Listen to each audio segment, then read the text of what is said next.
Hi ആൾ. അപ്പോൾ നമ്മൾ ഇന്ന് ഡിസ്കസ് ചെയ്യാൻ പോകുന്ന 16-12-2024 മുതൽ 18-12-2024 വരെയുള്ള എന്താണ് കറണ്ട് അഫയേഴ്സ് ആണ്. ഓക്കെ, അപ്പോൾ അതിൽ ആദ്യത്തെ ന്യൂസ് നമുക്ക് നോക്കാം. എന്താണ് ആദ്യത്തെ ന്യൂസ്?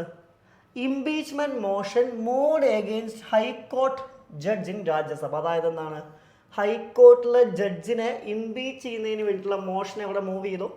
ഇന്ത്യൻ പാർലമെൻറ്റിൽ മൂവ് ചെയ്തു. ഇതാണ് ന്യൂസ്. ഇനി ഈ മോഷൻ എന്നതുകൊണ്ട് എന്താണ് ഉദ്ദേശിക്കുന്നതെന്ന് വെച്ച് കഴിഞ്ഞാൽ നമുക്ക് പ്രധാനമായിട്ടും പറയാൻ പറ്റുക it's A kind of activity എന്നുള്ളതാണ്. ഓക്കെ, മോഷൻ എന്ന വാക്കിൻ്റെ അർത്ഥം എന്താണ്? It's A kind of activity. ഇനി ന്യൂസ് നോക്കുക. എന്താണ്? Recently A motion impeach A judge of Allahabad high court was submitted in Rajya Sabha. Okay, ഇതാണ് ഇത് ന്യൂസിൽ വരാനുള്ളൊരു കാരണം.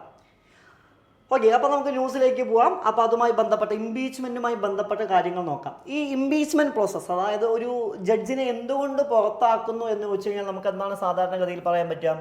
നമ്മുടെ ഈ ജുഡീഷ്യൽ സംവിധാനങ്ങളുടെ അക്കൗണ്ടബിലിറ്റി അല്ലേ, അതുപോലെ തന്നെ ട്രാൻസ്പെറബിലിറ്റി, അതുപോലെ തന്നെ ഇൻറ്റഗ്രിറ്റി ഒക്കെ നിലനിർത്തുന്നതിന് വേണ്ടിയിട്ടാണ് എന്ത് ചെയ്യുന്നത്? ഈ ഇംപീച്ച്മെൻറ്റ് പാസ്സാക്കുന്നതായിട്ട് എന്ത് ചെയ്യാൻ പറ്റുക? നമുക്ക് കാണാൻ പറ്റുക. ഇനി നമ്മൾ ഇൻഡിപെൻഡൻ്റ് ഇന്ത്യയുടെ ചരിത്രം പരിശോധിക്കുകയാണെങ്കിൽ ഇത്രയും കാലത്തിനിടയ്ക്ക് none of 6 attempt at impeaching a judge since independence എന്നുള്ളതാണ്. ഓക്കെ, ഏകദേശം 6 തവണയോളാണ് അറ്റംപ്റ്റ് ചെയ്തതായിട്ട് നമുക്ക് കാണാൻ പറ്റുക. ഇനി ഈ ഇംപീച്ച് ചെയ്യുന്നതിൻ്റെ കോൺസ്റ്റിറ്റ്യൂഷണൽ പ്രൊവിഷൻസ്, അതായത് ഇന്ത്യൻ കോൺസ്റ്റിറ്റ്യൂഷനിൽ എന്തെല്ലാം കാര്യങ്ങളാണ് ഇതിനെക്കുറിച്ച് പറഞ്ഞിരിക്കുന്നതായിട്ട് കാണാൻ പറ്റുക? നമ്മൾ ആദ്യം മനസ്സിലാക്കേണ്ട കാര്യം, ഇന്ത്യൻ കോൺസ്റ്റിറ്റ്യൂഷനിൽ എവിടെയും ഇംപീച്ച്മെൻ്റ് എന്നൊരു വാക്ക് എന്ത് ചെയ്യുന്നില്ല, ഉപയോഗിക്കുന്നില്ല. ഓക്കെ, ഇന്ത്യൻ കോൺസ്റ്റിറ്റ്യൂഷനിൽ എവിടെയും ഏത് വാക്ക് കാണാൻ പറ്റില്ല? ഇംപീച്ച്മെൻ്റ് എന്നുള്ളൊരു വാക്കില്ല. കാരണം എന്താ വെച്ച് കഴിഞ്ഞാൽ ഇന്ത്യൻ കോൺസ്റ്റിറ്റ്യൂഷനിൽ ഒരൊറ്റ തവണ മാത്രമേ ഇംപീച്ച്മെൻ്റ് എന്നുള്ള വാക്ക് ഉപയോഗിക്കുന്നുള്ളൂ. അത് ആരെ ഒഴിവാക്കുന്നതിന് വേണ്ടിയിട്ടാണ്? ഇന്ത്യൻ പ്രസിഡൻറ്റിനെ ഒഴിവാക്കുന്നതിന് വേണ്ടിയിട്ടാണ്. ഓക്കെ, കാരണം എന്താണെന്ന് വെച്ച് കഴിഞ്ഞാൽ ഏറ്റവും സിമ്പിളായിട്ട് പറഞ്ഞു കഴിഞ്ഞാൽ കോൺസ്റ്റിറ്റ്യൂഷണൽ വയലേഷൻ. ഓക്കെ, അതായത് ഭരണഘടനാ ലംഘനം മൂലം പുറത്തു പോകുന്ന ഒരു വ്യക്തിയെ മാത്രമേ നമ്മൾ എന്ത് വിളിക്കാറുള്ളൂ? ഇംപീച്ച്മെൻ്റ് എന്ന് വിളിക്കാറുള്ളൂ. ഓക്കെ, അങ്ങനെ ഭരണഘടനാ ലംഘനം മൂലം പുറത്തു പോകുന്ന ഒരു വ്യക്തി എന്ന് വിളിക്കുന്ന ആര് മാത്രമാണ്? ഇന്ത്യൻ പ്രസിഡന്റ് മാത്രമാണ്. ഇന്ത്യൻ പ്രസിഡന്റിൻ്റെ കാര്യത്തിൽ മാത്രമേ ഇംപീച്ച്മെൻ്റ് എന്നുള്ള വാക്ക് കോൺസ്റ്റിറ്റ്യൂഷൻ ഉപയോഗിക്കുന്നുള്ളൂ. ഓക്കെ, പക്ഷേ നമുക്കറിയാം ഈ ജഡ്ജസിനെ നമ്മൾ റിമൂവ് ചെയ്യുന്ന ഒരിക്കലും ഈ കോൺസ്റ്റിറ്റ്യൂഷൻ വയലേഷൻ്റെ അണ്ടറിൽ മാത്രമല്ല. ഒന്ന് പ്രൂവൺ മിസ്ബിഹേവിയർ ആവാം, അല്ലെങ്കിൽ ഇൻകപ്പാസിറ്റി ആവാം. പക്ഷേ ഇതെന്താണെന്ന് കോൺസ്റ്റിറ്റ്യൂഷൻ ഡിഫൈൻ ചെയ്തിട്ടില്ല. പക്ഷേ ഇത് തെളിഞ്ഞു കഴിഞ്ഞാൽ പുറത്താക്കാം. അതുകൊണ്ട് ഈ ജഡ്ജസിൻ്റെ കാര്യത്തിൽ ഏത് വാക്കില്ല? ഇംപീച്ച്മെൻ്റ് എന്നുള്ള വാക്കില്ല.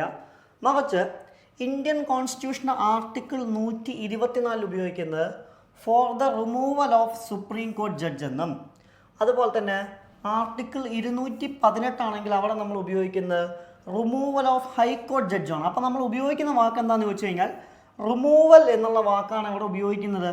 ഇന്ത്യൻ കോൺസ്റ്റിറ്റ്യൂഷനിൽ ഉപയോഗിക്കുന്നതായിട്ട് എന്ത് ചെയ്യാൻ പറ്റുക? നമുക്ക് കാണാൻ പറ്റുക. ഇനി ഇതിൻ്റെ പ്രൊസീജിയേഴ്സ് റെഗുലേറ്റ് ചെയ്യുന്ന ആക്ട് ഏതാണെന്ന് ചോദിച്ചു കഴിഞ്ഞാൽ ഏതാണ്?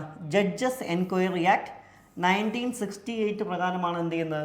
ഇതിൻ്റെ പ്രൊസീഡിങ്സ് എന്താണ്, അല്ലെങ്കിൽ പ്രൊസീജിയേഴ്സ് എന്താണ് റെഗുലേറ്റ് ചെയ്യുന്നതായിട്ട് എന്ത് ചെയ്യാൻ പറ്റുക? നമുക്ക് കാണാൻ പറ്റുക എന്നുള്ള ഇതിൻ്റെ പ്രത്യേകതയാണ്.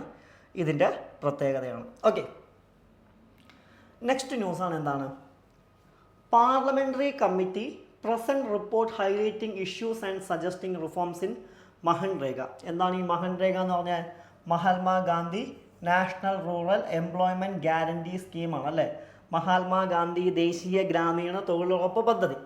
അതുമായി ബന്ധപ്പെട്ടിട്ട്, അല്ലെങ്കിൽ അതിൻ്റെ റിപ്പോർട്ടുകളുമായി ബന്ധപ്പെട്ട് പാർലമെൻ്ററി കമ്മിറ്റീസ് ചില ഇഷ്യൂസ്, അതിന് വേണ്ട കീ റെക്കമെൻഡേഷൻസും പറഞ്ഞിട്ടുണ്ട്. ഓക്കെ, അതാണ് ന്യൂസിൽ വരാനുള്ള കാരണം. നമുക്ക് എന്തായാലും ന്യൂസ് ജസ്റ്റ് ഒന്ന് നോക്കാം. എന്താ പറയുന്നത്? The parliamentary standing committee on rural development and Panchayati Raj highlights issues a low wage and disparity in wage rate across state as the major concerns area related to MNREGA. അതായത് നമ്മൾ പല സംസ്ഥാനങ്ങളിലും നോക്കുകയാണെന്നുണ്ടെങ്കിൽ അവിടെ കൊടുക്കുന്ന വേജസ് എന്ന് പറയുന്നത് ലോ വേജസ് ആണ്. വളരെ കുറഞ്ഞ വേജസ് മാത്രമേ എന്ത് ചെയ്യാൻ പറ്റുള്ളൂ? കൊടുക്കുന്നതായിട്ട് കാണാൻ പറ്റൂ. അതുപോലെ തന്നെ വേജിൽ ഡിസ്പാരിറ്റി ഉണ്ട്. അതായത് മെയിലിനും അതുപോലെ തന്നെ ഫീമെയിലിനും കൊടുക്കുന്ന വേജസ് എന്താണ്? ഡിഫറൻ്റ് ആണ് എന്നുള്ളതാണ്. അതായത് മെയിലിനും ഫീമെയിലിനും ഏത് കൊടുക്കുന്നില്ല?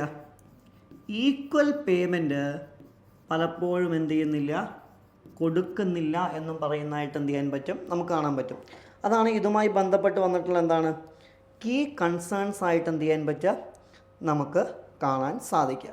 ഓക്കെ, ഇനി ഇതിലെന്തൊക്കെയാണ് ഈ കമ്മിറ്റിയുടെ പ്രധാനപ്പെട്ട റെക്കമെൻഡേഷൻസ് എന്തൊക്കെയാണെന്ന് വെച്ച് കഴിഞ്ഞാൽ, റിവിഷൻ ഓഫ് വേജ് റേറ്റ്. എന്താണ് wage rate can be linked to a sustainable index accounting for rising inflation. അതായത് ഇൻഫ്ലേഷൻ കൂടുന്നതിനനുസരിച്ച്, നമുക്കറിയാം ഇൻഫ്ലേഷൻ എന്ന് പറഞ്ഞാൽ സാധനങ്ങളുടെ വില കൂടുകയും പണത്തിൻ്റെ വാല്യൂ കുറയുകയും ചെയ്യുന്നൊരവസ്ഥയാണ്. അതിനനുസരിച്ചിട്ട് എന്ത് ചെയ്യണം, വേജിൽ വ്യത്യാസം വരുത്തണമെന്നും ഇൻഫ്ലേഷൻ അനുസരിച്ച് എന്ത് കൂട്ടണം, വേജ് കൂട്ടണം എന്ന് പറയുന്നുണ്ട്. ആൻഡ് പാരിറ്റി ഇൻ വേജസ് എന്താണ്, based on article 39 close D. അല്ല, ഇന്ത്യൻ കോൺസ്റ്റിറ്റ്യൂഷൻ്റെ DPSPയിലാണ് ആർട്ടിക്കിൾ 39 ക്ലോസ് ഡി പറയുന്നത്. എന്താണ്, ഈക്വൽ പേ ഫോർ ഈക്വൽ വർക്കാണ് അല്ലേ, തുല്യ ജോലിക്ക് തുല്യ വേതനം എന്നുള്ളതാണ്. ഓക്കെ, അതെന്ത് ചെയ്യണം, നടപ്പിലാക്കണമെന്നും ഏത് പറയുന്നുണ്ട്, ഈ കമ്മിറ്റി പറയുന്നതായിട്ട് എന്ത് ചെയ്യാൻ പറ്റും, നമുക്ക് കാണാൻ പറ്റും. അതായത് സ്ത്രീക്കും അതുപോലെ തന്നെ എന്താണ് പുരുഷനും എന്ത് ചെയ്യണം, ഒരേ വേതനം കൊടുക്കണമെന്ന് പറയുന്നുണ്ട്. ആൻഡ് പിന്നെ പറയുന്നത് എന്താണ്, റോബസ്റ്റ് ഫൈനാൻഷ്യൽ മാനേജ്മെൻറ്റ്. എന്താണ്, pendency related to wages and material components need to be eradicated at earliest. അതായത് വേജുകൾ അധികം എന്ത് ചെയ്യാൻ പറ്റില്ല, പെൻഡിങ് വെക്കാൻ പറ്റില്ല. കൂടാതെ 100 ദിവസത്തെ തൊഴിൽ എത്ര ദിവസമാക്കി ഉയർത്തണം, 150 ദിവസമാക്കി ഉയർത്തണമെന്നും ഇതിൽ പറയുന്നുണ്ട്. ഇതിൽ പറയുന്നതായിട്ട് എന്ത് ചെയ്യാൻ പറ്റും, കാണാൻ പറ്റുമെന്നുള്ള ഇതിൻ്റെ പ്രത്യേകതയാണ്. ഓക്കെ, നെക്സ്റ്റ് ന്യൂസ് എന്താണ്, ഇറാനാണ്, അതിൻ്റെ ക്യാപിറ്റൽ തെഹ്റാൻ. അപ്പോൾ ഒരു ലൊക്കേഷനാണ് ന്യൂസിൽ വന്നിരിക്കുന്നത് അല്ലേ. ഇനി എന്താണ് ന്യൂസിൽ വരാൻ കാരണം, എന്താണ്, IAEA says Iran aggregates to more monitoring at Fordo enrich plant. Okay, ഇതുമായി ബന്ധപ്പെട്ടാണ് എന്ത് ചെയ്യുന്നത്, ഇത് ന്യൂസിൽ വന്നിരിക്കുന്നതായിട്ട് എന്ത് ചെയ്യാൻ പറ്റുക, നമുക്ക് കാണാൻ പറ്റുക. ഇനി എന്താണ് IAEA എന്ന് ചോദിച്ചു കഴിഞ്ഞാൽ എന്താണ്, ശ്രദ്ധിക്കുക, ഇൻ്റർനാഷണൽ അറ്റോമിക്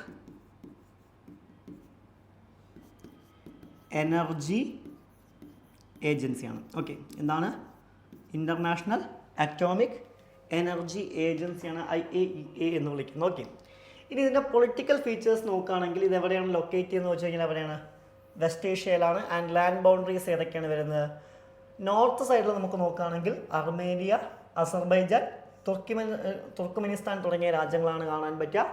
ആൻഡ് ഈസ്റ്റ് സൈഡിൽ ഏതൊക്കെയാണ്, അഫ്ഗാനിസ്ഥാൻ ആൻഡ് പാകിസ്ഥാൻ തുടങ്ങിയ രാജ്യങ്ങളും. ആൻഡ് വെസ്റ്റ് സൈഡിൽ എന്താണ്, ഇറാഖും. ആൻഡ് നോർത്ത് വെസ്റ്റിൽ എന്താണ്, തുർക്കിയാണ് വരുന്നത്. ഇനി മാരിടൈം ബൗണ്ടറീസ് നോക്കുകയാണെങ്കിൽ ഏതൊക്കെയാണ്, Bahrain, Kuwait, Oman, Qatar, Saudi Arabia തുടങ്ങിയവയാണ്. ആൻഡ് സറൗണ്ടിങ് വാട്ടർ ബോഡീസ് ഏതൊക്കെയാണ് വരുന്നത്, Caspian Sea, Persian Gulf and Gulf of ഒമാനാണ്. ആൻഡ് ജോഗ്രഫിക്കൽ ഫീച്ചേഴ്സ് നോക്കുകയാണെങ്കിൽ ക്ലൈമറ്റ് എന്താണ്, range from arid and semi arid to sub tropical climate ആണ്. And highest peak ഏതാ, Mount Damavand in Alborz mountain range. It is also highest volcano in Middle East ആണ്. And major rivers ഏതൊക്കെ, Dez, Karkheh, Karun, Diyala. And natural resources ഏതൊക്കെ, oil and natural gas, coal, chromium, copper, iron ore lead, manganese, zinc and സൾഫറാണ്. Okay, next ന്യൂസാണ് ഇത്, Birhor tribe. എന്താണ് ന്യൂസിൽ വരാൻ കാരണം, എന്താ, Jharkhand Birhor tribe have jointly moved against child marriage for the first time. ഇതാണ് ന്യൂസിൽ വരാനുള്ള കാരണം. ഇനി ഇവരുടെ ട്രൈബിനെ കുറിച്ച് നോക്കുകയാണെങ്കിൽ എന്താണ്, ഇവരൊരു പർട്ടിക്കുലർലി വൾണറബിൾ ട്രൈബൽ ഗ്രൂപ്പാണ്, അഥവാ PVTGയിൽ പെടുന്നവരാണ്. And for dependent and belonging to semi and nomadic tribal കമ്മ്യൂണിറ്റിയാണ്. അതുപോലെ തന്നെ ദേ സ്പീക്ക് ബർഹോർ ലാംഗ്വേജ് ആണ്, which belonging to Munda group of language Austric and language ഫാമിലിയാണ്. ഇതേവരെ പ്രധാനമായിട്ടും ജാർഖണ്ഡ്, ഒറീഷ, ഛത്തീസ്ഗഡ്, വെസ്റ്റ് ബംഗാൾ തുടങ്ങിയ സംസ്ഥാനങ്ങളിലാണ് ഇവരെ പ്രധാനമായിട്ടും കാണപ്പെടുന്നതായിട്ട് എന്ത് ചെയ്യാൻ പറ്റുക, നമുക്ക് കാണാൻ പറ്റും. ഓക്കെ, അപ്പോൾ ഇത്രയും കറണ്ട് അഫയേഴ്സാണ് എന്താണ് ഈ 3 ദിവസം ഇമ്പോർട്ടൻ്റ് ആയി നമുക്ക് എന്ത് ചെയ്യാനുള്ള നോക്കാമല്ലോ. Okay, thank you.